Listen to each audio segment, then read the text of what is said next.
하는 것이 신앙생활입니다. 우리가 어떤 꿈을 꾸고 있습니까? 제 기억에 어릴 때 이제 밤인지 낮인지 구분이 잘 안 되는 그런 나이에도 늘 할머니에게 물었습니다. 작은 방에는 아버지 어머니 계시고 동생들하고 있고 저는 할아버지 할머니 옆에 늘 있었는데, 할매 몇 밤 남았노? 제사날 몇 밤 남았노? 이게 할머니한테 던지는 질문이에요. 제사날 맛있는 거 나오고 일가 친족 찾아오니까.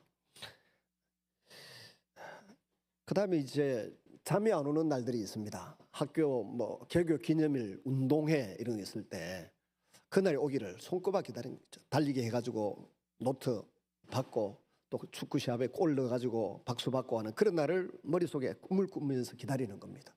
그날에 그걸 어느 정도 체험을 하는 거죠. 너무 좋아가지고 잠이 안 오는 겁니다. 제가 서울에서 부목사 생활할 때 한국체육대학에서 이제 노예 체육대회가 열렸습니다. 짠디구장에서 축구할 걸 생각하니까 밤새 잠이 안 오는 거예요. 꼬박 새고 축구 시합에 붙었는데 비기고 PK에서 제가 탈락했어요. 꿈꾸는 대로 안 되더라고. 근데 여러분, 성경을 읽으면서 성경에 있는 내용이 이루어지기를 가슴 설레며 꿈꾸며 기다려 보신 적이 있으십니까?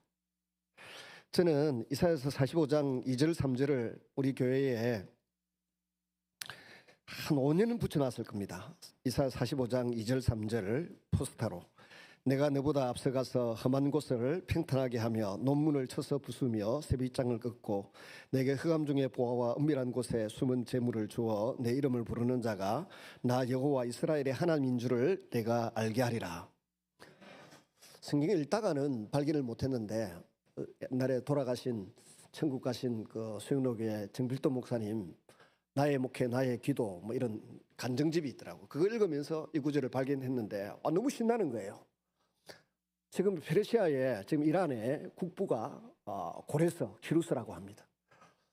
이 사람에게 하나님이 주신 약속이 이게, 페르시아의 고레스 황제 불신자에게도 이런 약속을 주셨다고 하면 하나님 앞서가서 모든 걸 준비해 주겠다, 필요한 돈도 주고 재물도 주겠다고 했는데, 내가 교회를 세우고 하나님 일을 하겠다고 하는데 나 같은 사람한테 하나님께서 이 약속을 안 이루어 주겠나 싶어가지고 벽에다 붙여놓고 5년이고 10년을 했는지 5년을 했는지 붙여놓고 보고 기도하라 그랬는데 아무도 그 말씀을 믿는다라고 말하지 않더라고요. 우리 교회 어느 근사님이 저한테 그 무렵에 이 교회를 건축하고 있을 때 문자를 보냈어요. 목사님, 하나님께서 돈은 주신다고 약속하셨으니까 이제는 뭘 해야 됩니다, 이렇게 문자를 보내왔더라고. 제가 저 이사야 45장 2절 3절 두 구절을 믿는 사람이 나하고 그 근사님밖에 없는 모양이다. 근데 지금 그대로 되어가고 있지 않습니까? 이방의 페르시아의 건국의 아버지인 고레스에게 이 약속을 하고 약속을 이루어 주셨다고 하면, 오늘 예수님이 피로 값주고 사신 하나님의 자녀된 우리가 주님 앞에 이 약속의 말씀 붙들고 그게 이루어지기를 꿈을 꾸면서 날짜를 헤아리고 세월을 헤아리면서 기다리고 있으면 하나님께서 어찌 이루어주지 않으시겠습니까? 여러분, 창세기에서 어떤 말씀 붙들고 기도하시고 창세기 좋다고 읽으십니까? 저는 우리 아이들이 군대 갈 때, 애국에 유학 갈 때 제 앞에 인사한다고 찾아오면 창세기 29장 15절 말씀을 읽어줍니다. 내가 너에게 허락한 것을 이루기까지 결코 너를 떠나지 않고 지키겠다 약속했어요. 군대 가도, 애국에 해외 유학을 나가고 사업터에 나가도 너의 일생에 하나님이 기대하고 부여하신 사명이 있는데, 목적이 있는데 그거 이룰 때까지 너와 함께 하겠다. 그건 늘 전달해요. 여러분은 창세기를 읽으면서 어떤 부분에 은혜를 받으십니까? 출애굽기를 읽으면서 어디에서 감동을 받아가지고 이 말씀이 하나님 말씀이다 확신을 갖고 살아가십니까? 십계명만 해도 얼마나 놀라운 복음입니까? 이 사랑입니까? 그 십계명 말씀이 없으면 분녀자들이 밤늦게 길을 다니고 어디 여행을 다니고 할 수 있겠습니까? 동물의 세계, 양육 강식의 세계처럼 세상이 그렇게 흘러간다면 우리가 밤길을 다니고 새벽길을 걸어 다니고 가능하겠습니까? 불가능합니다. 그 십계명의 언약이 있으니까 남의 것을 탐내지 않고 약한 자를 죽이고 빼앗고 하지 않으니까 이 말씀 때문에 우리가 사는 것 아닙니까? 레위기서에 보면 26장에 하나님의 언약을 지켜 행하면 경제와 국방을 책임져 주겠다고 약속을 했어요. 언약을 안 지키면 처음에는 기근이고 두 번째는 전쟁이고 짐승대가 공격하고 세 번째는 적국의 포로가 되겠다, 될 수밖에 없을 거다. 그런 약속의 말씀을 주셨어요. 레위기서에도. 그 말씀 하나하나가 너무 감사하고 또 뭐 14장인가에 보면 아사셀의 염소 나오잖아요. 염소 16장입니까? 죄를 머리에 안수해 가지고 다 염소 위에 증가시켜서 한 마리는 지성소에 가서 피 흘려 죽게 하고 그다음 또 한 마리는 안수해서 저 유대 강자로 보내어서 어디 낭떠리 떨어서 죽도록 하면서 우리에게 있는 죄는 저 염소와 함께 다 사라졌다. 이런 복음의 메시지를 레위기에서 발견할 수 있으니까 감사해서 레위기서를 읽고 그 전후 사정을 살펴보는 거 아니에요. 그리고 여호수아서를 넘어가면 여호수아서에서는 내가 모세와 함께 하듯이 너와 함께 해주겠다. 모세에게 약속을 해주셨어요. 그리고 1장 8절에 보면 이 율법책을 내 입에서 떠나지 말게 하며 그것을 주야로 묵상하고 그 가운데 기록된 대로 다 지켜 행하라. 그리하면 내 길이 평탄하게 될 것이고 네 앞길이 형통하게 되리라. 이런 약속이 있잖아요. 약속. 이런 약속이 우리에게 힘을 주는 거 아니에요. 그래서 제가 농담처럼 묻습니다. 전쟁하면서 책 가장 많이 읽은 사람 누구냐라고 물을 때 누굽니까? 알렉산더 대왕이 수레에 책을 싣고 다니면서 전쟁을 했답니다. 헬레니즘 제국을 세웠던. 근데 사실은 여호수아 아닙니까? 모세의 오경을 그 입에서 떠나지 않게 하고 주야로 묵상하고 그 가운데 있는 대로 지켜 행하면 하나님이 승리를 주시겠다, 앞길을 보장해 주시겠다 했기 때문에 끊임없이 성경 모세오경 창세기부터 신명기까지를 읽으면서 살았던 전쟁을 했던 사람이 여호수아라고요. 각 성경마다 사람이 느끼는 감동을 받고 이 말씀에 인생을 걸고 승부를 거는 말씀이 있어요. 어떤 사람은 뭐 집 구하는데도 옛날에 이제 천국 가신 그 이희돈 장로님 세계 무역센터에서 9.11 테러 때 살아남았던 그분은 친구 LA 사실 때 친구 집들이 갔다가 많이 보고는 친구 집사님 집들이 갔다 보고 하나님 나는 와 집 안 줍니까? 그래가지고 쓸쓸한 모습으로 걸어서는데 어디 보니까 그 좋은 집 대문에 붙어있는 포세일 조그맣게 붙여놓은 거 그거 보고 은행에 전화해가지고 이게 얼마짜리입니까? 물으니까 뭐 예를 들어 10억이다. 나 있는 게 2억밖에 없는데 그거 내한테 팔 수 없어요. 안 된다 하더라는 거죠. 그래가지고 40바퀴를 돌았다요. 40일 동안 매일같이 찾아가고 한 바퀴 돌고 또 한 바퀴 돌고 또 한 바퀴 돌고 뭐 이래가지고 어느 날 그 은행 아저씨가 전화가 왔더래. 이번 주에 2억 가지고 와서 살아. 나는 다른 데 가는데 이 대출 받은 금액이 2억밖에 안 되는데 부도난 집이니까 2억만 주면 된다. 막 가져가라고 10억짜리 집을 2억 주고 샀다 하지 않습니까?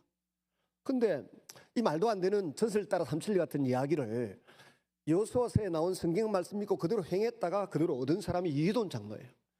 저는 그분의 간증을 들어보면 우리 한국 기독교 역사에 저만한 인물이 있을까? 목사님들이야 훌륭한 분들이 많지만 장로님 중에 기도함으로 연봉을 2천억씩 한 달에 1년에 받았던 그런 사람이 있나요? 기도함으로 자기 신분이 수직 상승한 그런, 근데 그분이 누군지도 모르는 분들이 대다수지 않습니까? 근데 어쨌든 간에 하나님 말씀 붙들고 기도하며 살았던 사람, 인생을 도전했던 사람들이 어떤 승리를 얻었다는 것입니다. 오늘 우리 여러분 이사야서를 읽는데 선지서 가운데 가장 긴 장 66장의 분량이 있는 이사야서에서 여러분이 알고 있는 말씀, 붙들고 기도하고 있는 말씀, 이 말씀대로 이루어져야 된다, 이루어지기를 꿈꾸면서 환상을 그리면서 사는 말씀이 있으신가요? 있으신 분 마이크 좀 갖다 드려가지고 어떤 말씀에 은혜를 받고 붙들고 기도하고 있는지 여쭤보고 싶어요. 저도 신학 공부를 하고 이사야서를 수도 없이 읽었지만 그렇게 많은 부분에 내 시간을 걸어보고 사역을 걸어보고 기도 제목으로 삼아 보지를 못했어요. 근데 아까 말씀드렸던 이사야 45장 2절 3절 그리고 전에 부산에 이제 수영교회에서 부목사 생활하다가 서울의 은사님이 서울로 올라오니라 해서 근데 저 자신이 없어가지고 강원도 예수원에 있는 그 대천덕 신부가 운영하는 기도원에 가서 일주일을 지나면서 성경을 쭉 읽는데 이사야 32장 35장에 보면 너 혀가 어눌한 자를 말을 분명히 할 수 있도록 도와주실 것이다, 그런 말씀이 있어요. 그걸 읽다가 그래, 하나님이 나와 함께 하시면 내가 억센 경상도 사투리를 가지고 서울 가더라도 서울의 학생들이나 사람들이 알아들을 거다, 이런 믿음을 가지고 서울로 갈 수 있는 용기를 냈었어요. 그러니까 우리는 성경 말씀에서 희망을 찾고 용기를 내고 힘을 얻는 것입니다. 기도 제목을 찾고 그리고 그것으로 우리 인생을 하나하나 열어가는 거죠. 이사야서를 이렇게 보면 이제 제1 이사야서, 제2 이사야서로 구분하는 사람들이 있습니다. 근데 우리 정통 기독교회는 그렇게 구분 잘 하지 않습니다. 근데 1장에서 39장까지의 내용의 핵심은 1장 8절 9절이에요. 이사야서 1장에서 39장까지의 내용의 핵심이 1장 8절 9절인데 거기에 보면 하나님의 백성들이 하도 죄를 많이 지어서, 북쪽 이스라엘도 그렇고 남쪽 유다도 그렇고 죄를 하도 많이 지어서 이 나라를 멸망시킨다, 이 민족을 멸망시키고 쪼매만 남겨놓을 거다 그랬어요. 그걸 어떻게 표현했는가 하면 포도원의 망대같이, 참외밭의 원두막같이, 외워 쌓인 성읍같이 조금만 남겨두겠다 그랬어요. 포도원이 큰데 망대는 탑으로 이렇게 쌓아가지고 위에 내려다보는 그게 망대잖아요. 이만큼만 남겨놓고 다 없애버리겠다는 내용이에요. 이스라엘도 특별히 남쪽 유다 다 멸망시키겠다는 것입니다. 외워 쌓인 성읍, 결국 예루살렘 하나 남고 다 망하지 않습니까? 유다의 46개 성읍이 함락당하고 아시리아 제국이 함락시켜 놓고 바벨론 사람 블레셋 사람들을 총독으로 세워놓고 다 사로잡아 갔어요. 좀 쓸만한 사람 20만 명을 끌고 갔어요. 사내립 임금이. 그 정도로 유다가 나중에 다 멸망합니다. 근데 그 와중에도 하나님을 붙들고 약속을 의지하고 기도하는 사람은 살아남는다는 메시지를 강력하게 주고 계세요. 그래서 여호와를 앙망하라. 그는 여호와를 앙망하는 자는 독수리 날개침 같이 올라감 같이 새 힘을 얻을 것이고 손이라도 넘어지지 않고 장정이라도 피곤치 않도록 새 힘을 주시겠다고 약속하고 있는 것이 이사야 39장의 내용이잖아요. 멸망을 예고하면서 그 멸망 중에도 하나님을 바라보고 기도하고 매달리는 사람은 살려주겠다, 이게 약속이에요. 그런데 뭐 때문에 살려준다고? 히스기야를 살려줬어요. 용서를 해줬는데 하나님의 역대기에 보면 하나님의 그 해석은 뭐냐 하면 히스기야의 선행이나 기도 때문이 아니라 다윗과의 언약 때문에 살려준다. 그 예루살렘 성의 죄를 용서하고 살려주겠다고 약속했어요.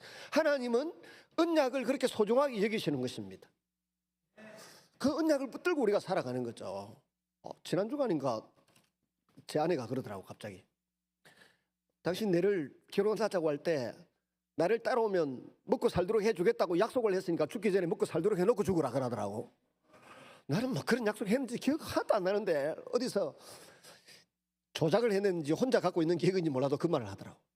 여러분 부부 생활하는 가운데 아내들이 남편한테 옛날에 했던 그 약속 지키라 이렇게 말하면 남자들이 그래도 하나님은 아니라도 가오가 있지 약속은 지켜야 안 되겠습니까?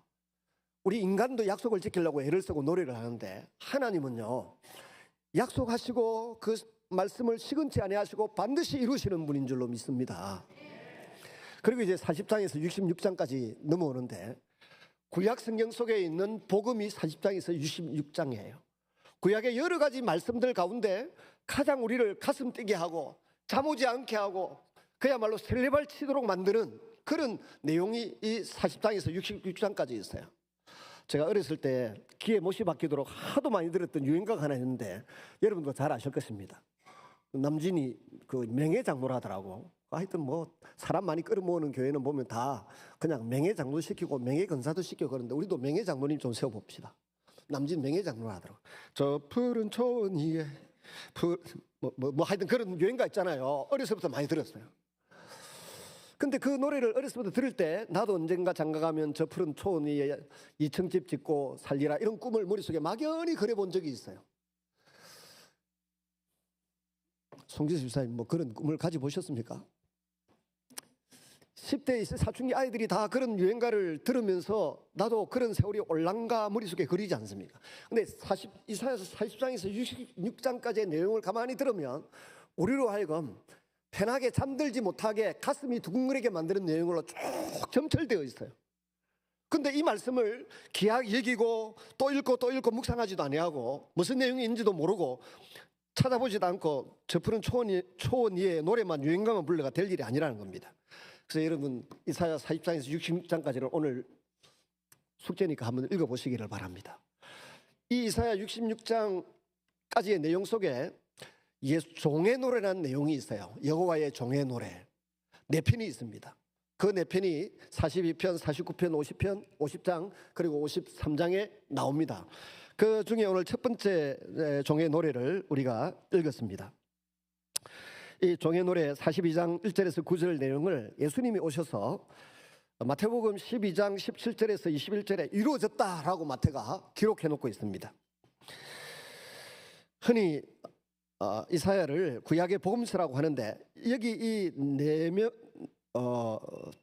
네 편의 종의 노래를 이렇게 읽어보시면 또 연결시켜 보시면 정말 우리의 가슴을 설레게 하는 그런 말씀으로 그려지고 있다는 것입니다. 특별히 시어체로 시로 묘사되고 있어서 우리가 노래다, 여호와의 종의 노래다 이렇게 제목을 잡는 것입니다. 하나님께서는 이 종을 나의 종이라고 부르시고요.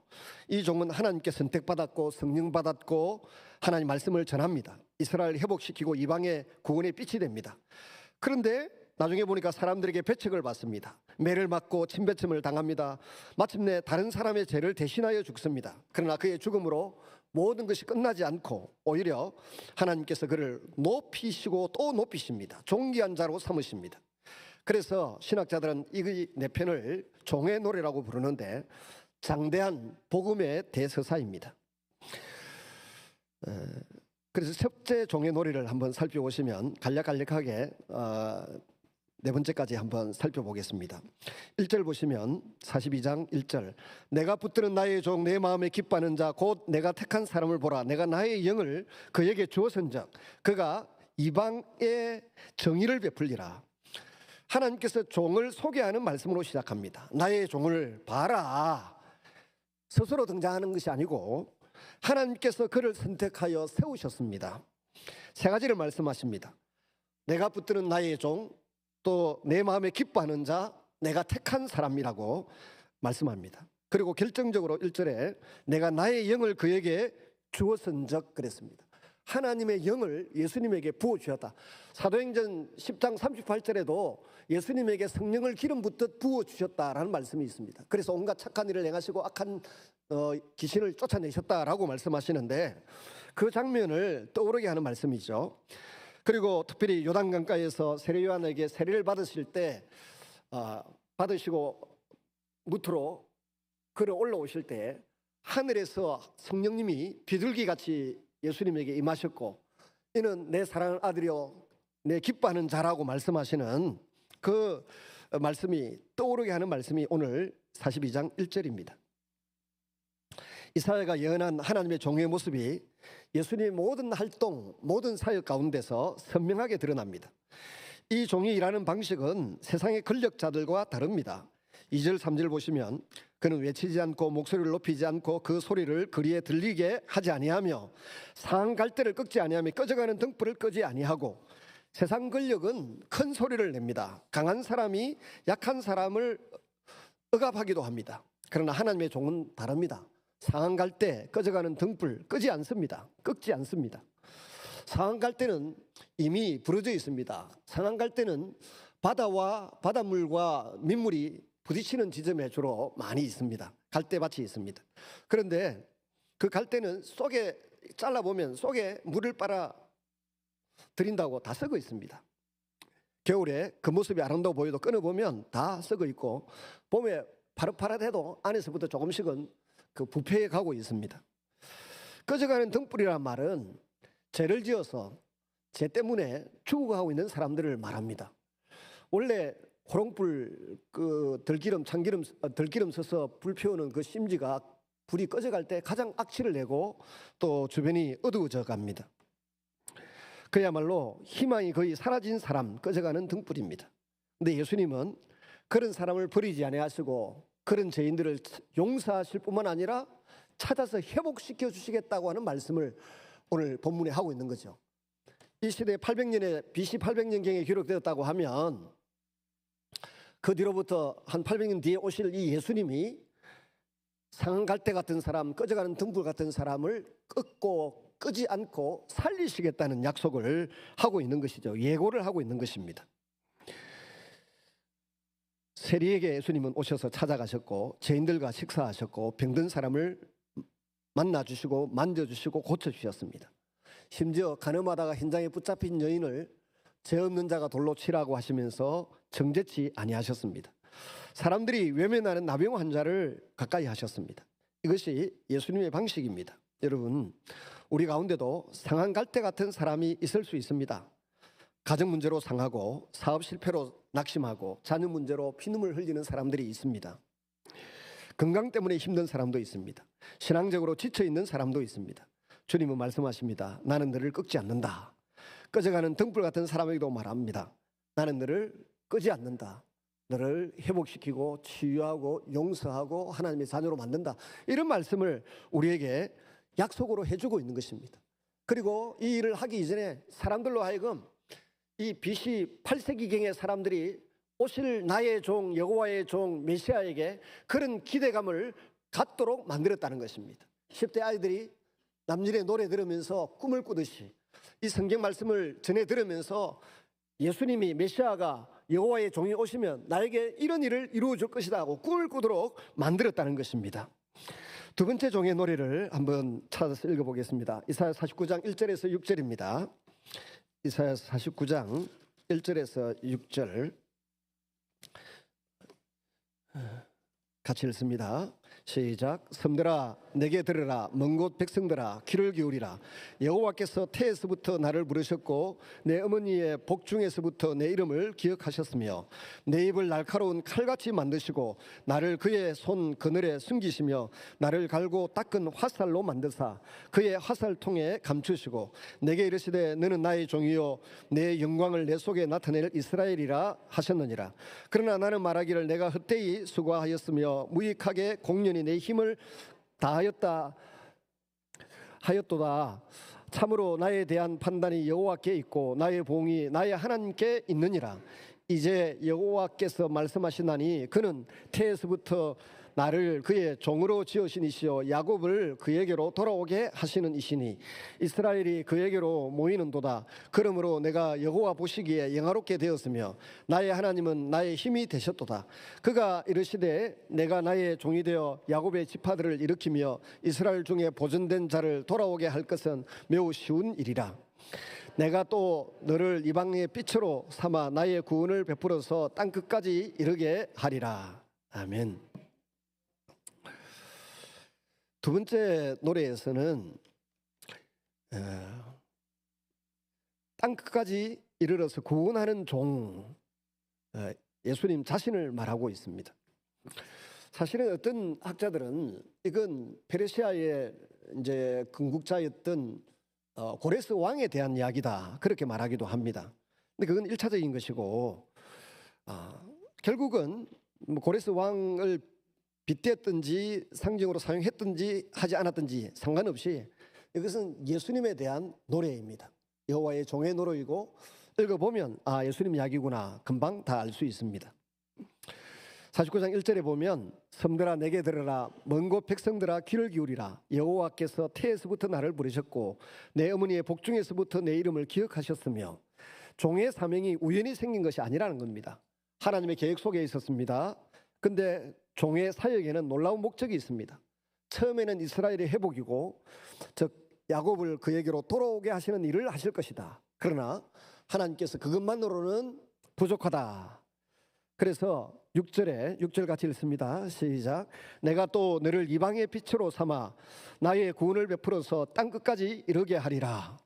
여기 복음의 지평이 활짝 열립니다. 하나님의 구원은 이스라엘만을 위한 것이 아니었습니다. 하나님의 계획은 처음부터 세계였습니다. 창세기 12장 3절에서 하나님께서 아브라함에게 말씀하셨습니다. 땅의 모든 족속이 너로 말미암아 복을 얻을 것이라. 이 약속이 이사야서에서 다시 나타납니다. 땅끝까지, 사도행전 1장 8절에도 예루살렘과 온 유대와 사마리아와 땅끝까지 이르는 내 증인이 되리라. 성경의 모든 역사는 구원의 역사이고 선교의 역사입니다. 하나의 선으로 연결됩니다. 아브라함을 택하셨고, 그 다음 이스라엘 백성들을 택하셨고, 여호와의 종이신 예수 그리스도를 택하셨고, 그 다음 예수 그리스도를 통해서 교회를 세워서 택하셨고, 또 저와 여러분을 택하셔서 온 세계의 열방에 복음을 전하도록 애쓰시고 어떤 계획을 세우시고 일꾼들을 세우셨습니다. 땅끝까지 가도록. 그러므로 교회는 자기 자신만을 위해서 존재할 수 없습니다. 우리 교회가 은혜 받는 것으로 끝나서는 안 됩니다. 복음이 밖으로 흘러가게 하셨습니다. 지금으로부터 135년 전에 호주 선교사들이 부산 이 경남 지역에, 그리고 울산 저 대구까지 와서 호주 선교사들이 엄청나게 수고하고 애를 써서 교회를 세워주었고, 우리가 예수님 믿도록 기초 틀을 닦아주셨습니다. 창신대학, 창신중고등학교에서 그래서 생겼고, 진주 보건병원도 그래서 생겼고, 또 일신 기독병원 같은 것도 그래서 생겼고, 그게 부산에 뭐 또 고등학교도 그 선교사님들이 세운 학교들이에요. 우리가 먹을 것 입을 것 없고 팬티 한 장 입고 다니지 못할 때 그 선교사들이 부산에 뭐 초량교회 어느 집에 와서 주무신 광경을 이야기하는데, 뭐 배위량인가 이런 선교사님들 이야기를 하는데, 한국 사람 키가 작으니까 방이 작잖아요. 호주 사람 키가 크니까 문을 열어가지고 무릎 바깥까지 밖에 내놓고 잤대요. 그렇게 불편한 일을 겪으면서 배를 타고 성경을 전하고 전도에 세워놓은 것이 우리 이 한국 땅에 있는 교회들이고 저와 여러분이에요. 그분들이 가장 좀 살만할 때, 가장 젊고 힘이 있을 때 이 땅에 와서 선교사들 126명이나 순직하셨어요. 그리고 미국에서도, 영국에서도, 또 독일에서도 선교사님 들어와서 이 땅에 이름도 없이 빛도 없이 묻히면서 연세대, 세브란서, 뭐 배제 학교 다 세우고 그렇게 해서 오늘 우리가 이만큼 살고 있지 않습니까? 이 일을 할 수 있도록 그 나라 정부나 그 나라의 법은 허용을 해줬어요. 이제는 우리나라가 먹고 살만하게 되었습니다. 그러면서 권리 주장을 하기 시작하더니 이제는 목회자들에게도 세금을 내라. 그 세금 냅니다. 그리고 또 이제는 선교비에도 세금을 내라. 그래가지고 또 세금을 이제부터는 추징한다고 해서 제가 놀라가지고 그 법이 어찌 되는지 자료를 제가 며칠 전에 다 받았습니다. 계속해서 우리가 받은 은혜와 사랑을 옛날에 받았듯이 이런 컨셉으로 땅끝까지 복음이 전해야 되고 구원의 빛이 전해지도록 하기 위하여 과거의 기독교 역사가 수고하고 애써서 여기까지 온 것처럼 이제는 우리가 먹고 살만하고 나누어 줄만 하니까 마음껏 나누어주고 온 세계 열방에 복음을 전하고 교회를 세우고 학교를 세우고 병원을 세워야 돼요. 그러면 국위가 선양되고 우리 한국에 대한 이미지가 좋아지고 하나님 나라가 빛이 나고 예수님 이름이 존귀되면서 따라가는 사람, 기업체든지 많은 혜택을 받습니다. 그런데 말이죠, 요즘 그런 일이 자꾸만 이제 억압을 당하고 제약을 받지 않습니까? 그래서 우리가 권력을 잡을 만한 사람을 교회 안에서 길러내고 또 좋은 정치인들을 배출해내고 해서 그런 법들을 아름답게 세우고 다듬어가고 집행해 갈 수 있도록 애를 쓰고 노력해야 될 줄로 믿습니다. 사도행전 13장에 보면 바울과 바나바가 복음을 전할 때 49장 6절을 그대로 인용하고 있습니다. 내가 또 너를 이방의 빛으로 삼아 나의 구원을 베풀어서 땅끝까지 이르게 하리라. 이 말씀 때문에 복음이 자꾸 전하여지고 또 전하여지는 겁니다. 예수님이 또 이 말씀을 또 되풀이해서 말씀해 주셨고, 바나바와 바울이 또 되풀이해서 이야기했고, 그리고 그 이후에 기독교 역사에서 끊임없이 중요한 가치로 캐치프레이즈로 강조되었기 때문에 선교사들이, 젊은 사람들이 자신의 일생을 하나님 앞에 드리고 헌신하지 않습니까? 우리 자녀들에게, 우리 이웃에게, 지역사회, 우리 민족에게 땅끝까지 세계 열방으로 이 복음의 빛이 흘러가야 될 줄로 믿습니다. 하나님의 종이 이방인의 빛이기 때문에 그렇습니다. 예수의 영을 가진 사람은 세계 모든 만국 이방의 빛이 되기 때문에 그렇습니다. 이 일이 가능하고 이루어지기 위해서는 하나님이 먼저 자기 백성들에게 복을 주셔야 합니다. 우리가 선교하려고 하면 우리에게 지식적인 면도 충족시켜 주셔야 되고, 선교할 만한 건강도 주셔야 되고, 선교할 만한 물질도 주셔야 이 일이 가능한 것입니다. 그러면 이런 일에 헌신하겠다고 하는 사람에게 하나님께서 성령을 안 주시고, 지식을, 말씀에 대한 지식을 안 주시고, 건강과 물질을 안 주시겠습니까? 주실 줄로 믿습니다. 성령 주시고 또 능력의 은사를 부어 주셔야 합니다. 여러 가지 복을 주셔서 아브라함과 이스라엘, 또 예수님의 교회를 통해서 땅끝까지 복음이 전하여져야 합니다. 자신을 낮추어서 이 일을 해오신 분이 예수님이시고, 예수의 영을 받은 성도들도 동일한 마음, 예수님의 이 마음을 품고 교회를 세우고 복음을 전하면서 나아가야 할 줄로 믿습니다. 세 번째 종의 노래를 한번 살펴보겠습니다. 이사야서 50장 4절에서 9절입니다. 같이 한번 보겠습니다. 50장 4절에서 9절입니다. 같이 읽습니다. 시작. 주 여호와께서 학자들의 혀를 내게 주사 나로 공고한 자를 말로 어떻게 도와줄 줄 알게 하시고, 아침마다 깨우치시되 나의 귀를 깨우치사 학자들 같이 알아듣게 하시는도다. 주 여호와께서 나의 길을 여셨으므로 내가 거역하지도 아니하며 뒤로 물러가지도 아니하며, 나를 때리는 자들에게 내 등을 맡기며 나의 수염을 뽑는 자들에게 나의 뺨을 맡기며, 모욕과 침뱉음을 당하여도 내 얼굴을 가리지 아니하였느니라. 주 여호와께서 나를 도우심으로 내가 부끄러워하지 아니하고 내 얼굴을 부싯돌 같이 굳게 하였으므로 내가 수치를 당하지 아니할 줄 아노라.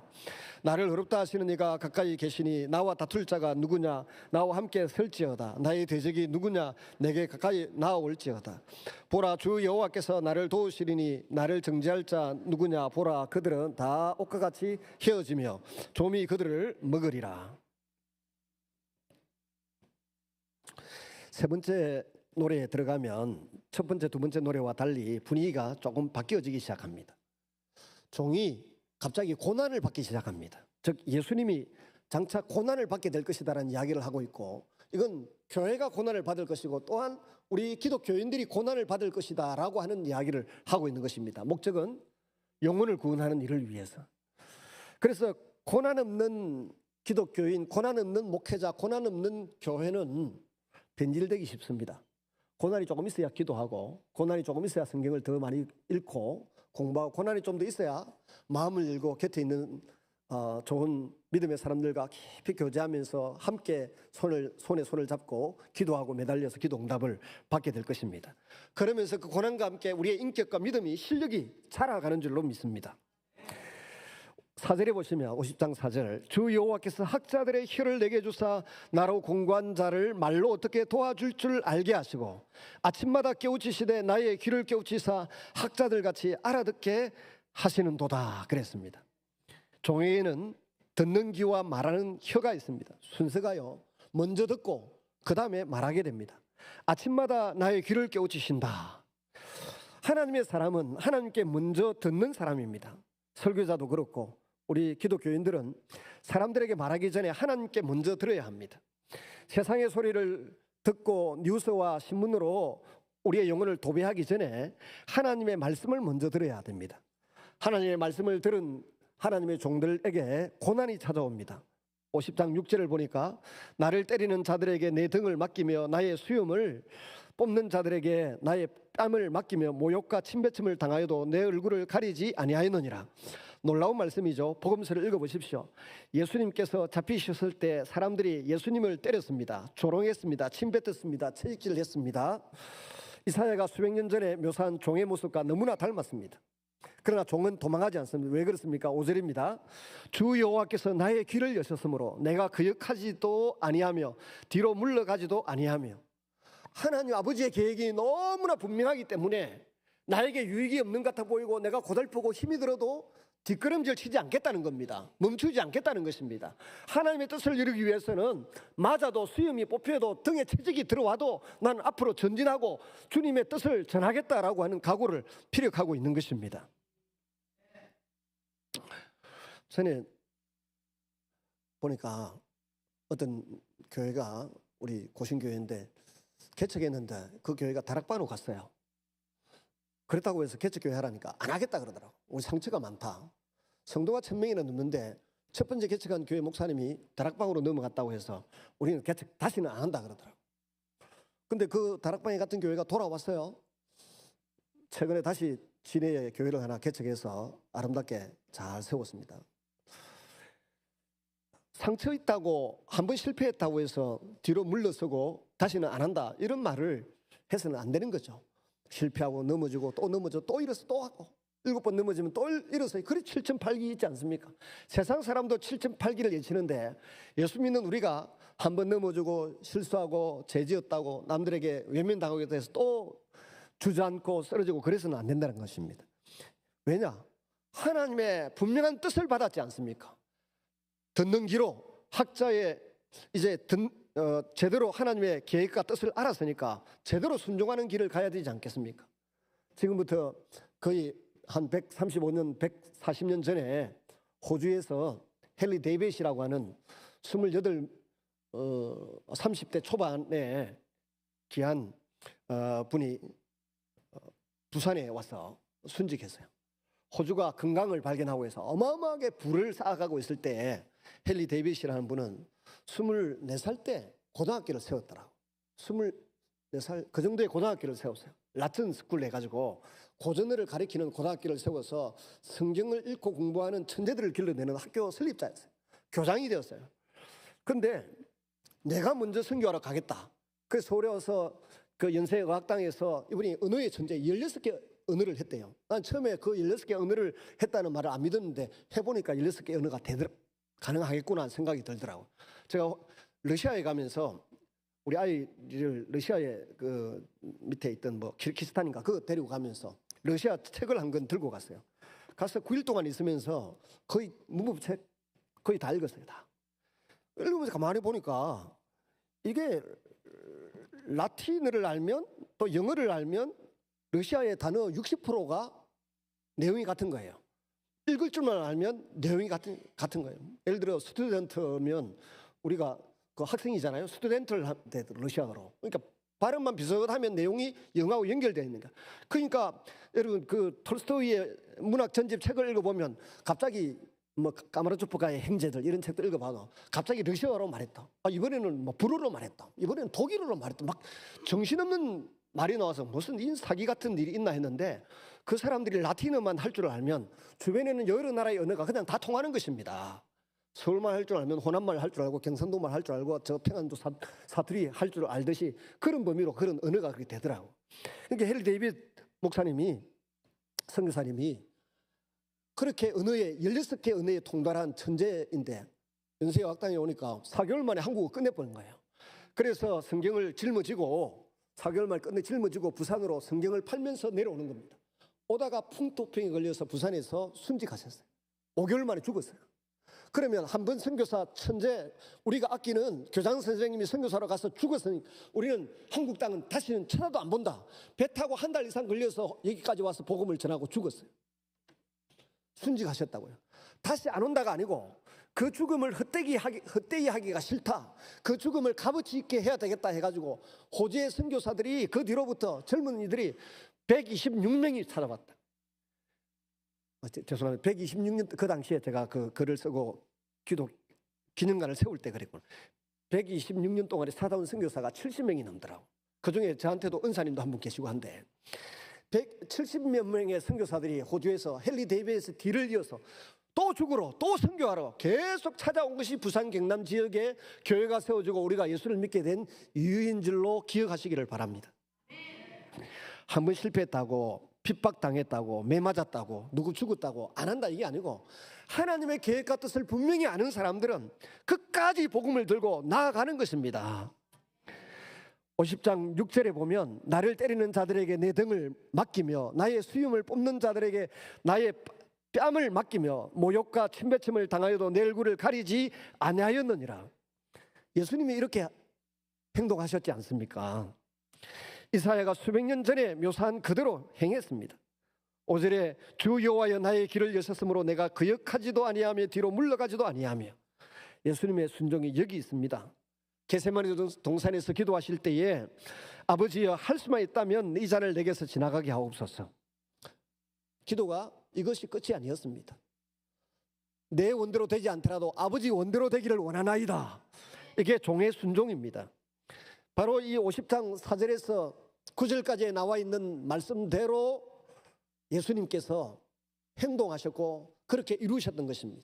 그 이후에 바울도 바나바도 그 이후에 수많은 기도 역사의 지도자들과 믿음의 선배들도 예수님의 뒤를 따라 그렇게 살아온 줄로 믿습니다. 그 열매가 저와 여러분입니다. 이제는 우리가 그 예수님의 순종을 또 믿음의 선배들의 순종을 본받아서 그렇게 살아가야 될 줄로 믿습니다. 네 번째 종의 노래 보겠습니다. 이사야 52장 13절에서 53장 전체인데 시간 관계상 조금 줄여서 그냥 한번 읽고 하도 이 설교는 고난주간마다 들을 수 있으니까 그렇게 하겠습니다. 52장 13절부터 53장 마지막 절까지입니다. 그란 말이 나오면 그들 말고 그가 나오면 거기에다가 예수란 단어를 바꾸어서 이름을 바꾸어서 한번 읽어주시면 좋겠습니다. 같이 읽습니다. 예수님이 이 일을 하셨습니다. 시작. 보라 내 종이 형통하리니 받들어 높이 들려서 지극히 존귀하게 되리라. 전에는 예수의 모양이 타인보다 상하였고 예수의 모습이 사람들보다 상하였으므로 많은 사람이 예수에 대하여 놀랐거니와 예수가 나라들을 놀라게 할 것이며 왕들은 그로 말미암아 그들의 입을 봉하리니 이는 그들이 아직 그들에게 전파되지 아니한 것을 볼 것이요 아직 듣지 못한 것을 깨달으리라. 우리가 전한 것을 누가 믿었느냐? 여호와의 팔이 누구에게 나타나느냐? 예수는 주 앞에서 살아나기를 연한 순 같고 마른 땅에서 나온 뿌리 같아서 고운 모양도 없고 풍채도 없은즉 우리가 보기에 흠모할 만한 아름다운 것이 없었도다. 예수는 멸시를 받아 사람들에게 버림받았으며 간고를 많이 겪었으며 질고를 아는 자라. 마치 사람들이 예수에게서 얼굴을 가리는 것 같이 멸시를 당하였고 우리도 예수를 귀히 여기지 아니하였도다.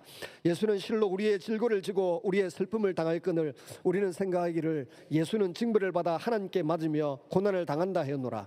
예수가 찔림은 우리의 허물 때문이요 예수가 상함은 우리의 죄악 때문이라. 예수가 징계를 받음으로 우리는 평화를 누리고 예수가 채찍에 맞음으로 우리는 나음을 받았도다. 우리는 다 양 같아서 그릇 행하여 각기 제 길로 갔거늘 여호와께서는 우리 모두의 죄악을 예수에게 담당시키셨도다. 예수가 곤욕을 당하여 괴로울 때에도 예수의 입을 열지 아니하였으며 마치 도수장으로 끌려가는 어린 양과 털 깎는 자 앞에서 잠잠한 양같이 예수의 입을 열지 아니하였도다. 예수는 곤욕과 신문을 당하고 끌려갔으나 그 세대 중에 누가 생각하기를 예수가 살아있는 자들의 땅에서 끊어짐은 마땅히 형벌받을 내 백성의 허물 때문이라 하였으리요. 예수는 강포를 행하지 아니하였고 예수의 입에 거짓이 없었으나 예수의 무덤이 악인들과 함께 있었으며 예수가 죽은 후에 부자와 함께 있었도다. 여호와께서 예수에게 상함을 받게 하시기를 원하사 질고를 당하게 하셨은즉 예수의 영혼을 속건 제물로 드리기에 이르면 예수가 씨를 보게 되며 예수의 날은 길 것이요 또 그 예수의 손으로 여호와께서 기뻐하시는 뜻을 성취하리로다. 예수가 자기의 영혼을 수고한 것을 보고 만족하게 여길 것이라. 나의 어려운 종이 자기 지식으로 많은 사람을 어렵게 하며 또 그들의 죄악을 친히 담당하리로다. 그러므로 내가 예수에게 존귀한 자와 함께 몫을 받게 하며 강한 자와 함께 탈취한 것을 나누게 하리니 이는 예수가 자기 영혼을 버려 사망에 이르게 하며 범죄자 중 하나로 헤아림을 받았음이니라. 그러나 예수가 많은 사람의 죄를 담당하며 범죄자를 위하여 기도하였느니라. 아멘. 여기 5절 6절에 예수님이 그가 찔림은 우리의 허물 때문이고 그가 상함은 우리의 죄악 때문이라. 6절 여호와께서 우리 모두의 죄악을 그에게 담당시키셨도다. 그 이유가 다 우리의 허물, 율법에 비추어서 드러나는 우리의 허물입니다. 그 다음에 우리의 죄, 하나님에 대한 불순종입니다. 이런 죄 때문에 예수님이 우리를 위하여 채찍에 맞으셨고 죽으셨고 상함을 받으심으로 우리가 평화를 누리고 나음을 얻게 된 줄로 믿습니다. 베드로전서 2장 24절은 이 말씀을 예수님에게 베드로가 적용합니다. 친히 나무에 달려 그 몸으로 우리의 죄를 담당하셨으니. 베드로가 순교까지 하면서 복음을 전하러 로마까지 나아갔던 이유가 뭡니까? 주님이 십자가에 죽으시면 베드로 자신을 위한 것이라는 걸 믿었고 온 인류 이방의 구원을 위한 것이라는 것을 믿었기 때문입니다. 우리는 다 양 같아서 그릇 행하여 각기 제 길로 갔거늘. 6절에 죄란 무엇입니까? 나쁜 행동이 아니라 오늘 53장 6절을 보면 각기 제 길로 가는 것입니다. 양은 앞을 볼 줄 몰라서 시력이 2, 3m밖에 안 된다 하지 않습니까? 앞이 안 보이니까 아무 데나 가다가 떨어져서 죽습니다. 우리 인생들이 그렇습니다. 그런데 하나님께서 우리 죄를 위하여 예수님을 십자가에 내어주심으로, 예수님이 죄값을 치러 주심으로 우리를 구원하시고 고쳐주셨고 소망의 길로 걸어가도록 해주신 줄로 믿습니다.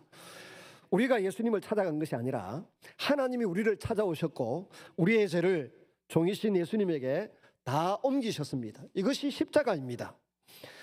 다섯 번째, 종의 마지막은 죽음이 아니라 승리입니다. 종은 죽습니다. 53장 7절에 보면 그가 곤욕을 당하여 괴로울 때에도 그의 입을 열지 아니하였으며 마치 도술장으로 끌려가는 어린 양과 같고, 무덤에 들어갑니다. 9절, 그의 무덤이 악인들과 함께 있었으며 그가 죽은 후에 부자와 함께 있었도다.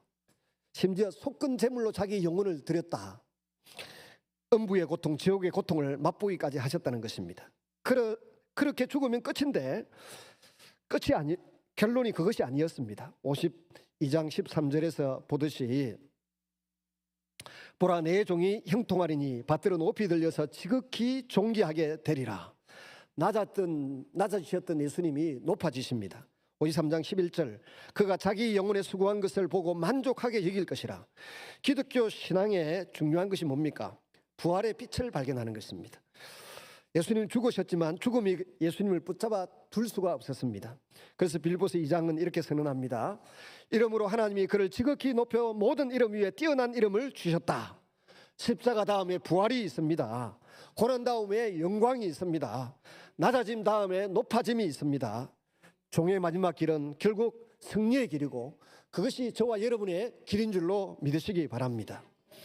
이제 우리가 이 종의 길을 걸어가야 됩니다. 예수님처럼 사명을 감당하고 이방의 구원을 위해서 힘쓰고 고난 속에서도 순종하고, 또한 우리를 핍박하고 반대하는 모든 짐들, 채직, 조롱, 멸시를 받으면서도 하나님의 말씀, 계획을 알고 있는 우리가 하나님 앞에 믿음으로 나아갈 때 주님이 그 일을 감당할 수 있는 힘을 주시고 건강을 주시고 물질을 주시고 사람을 붙이시고 허락해 주실 줄로 믿습니다. 이 불꽃을 피우기 위하여 우리가 예배로 모이고 기도로 모이고 교제로 모이고 또 말씀을 공부함으로 새 힘을 얻는 여러분 되시기를 주님의 이름으로 축원합니다. 같이 한번 기도하겠습니다. 자비로우신 아버지 하나님, 오늘 이 아침에도 단비를 주시고 또한 하나님 말씀을 통해서 주님의 성품과 주님의 능력과 주님의 꿈 때문에 우리의 가슴도 다시 한번 설렐 수 있도록 은혜를 베풀어 주시옵소서. 수많은 믿음의 선배들이 기독교 2000년 역사 가운데 이 주님의 말씀을 붙들고 기대하고 꿈을 꾸며 소망 가운데 살아왔던 사람들이 있었습니다. 그래서 오늘날 이곳에 교회가 있고 하나님의 학교가 세워지고 병원이 세워지고 수많은 성도들이 주님을 소망 삼아 살아갈 수 있도록 은혜 베풀어 주신 줄로 믿습니다. 그 바톤을 우리가 이어받아서 그 사명 잘 감당할 수 있는 하나님의 귀하고 아름다운 종들이 되도록 축복하여 주시옵소서. 예수님 이름으로 기도드리옵나이다.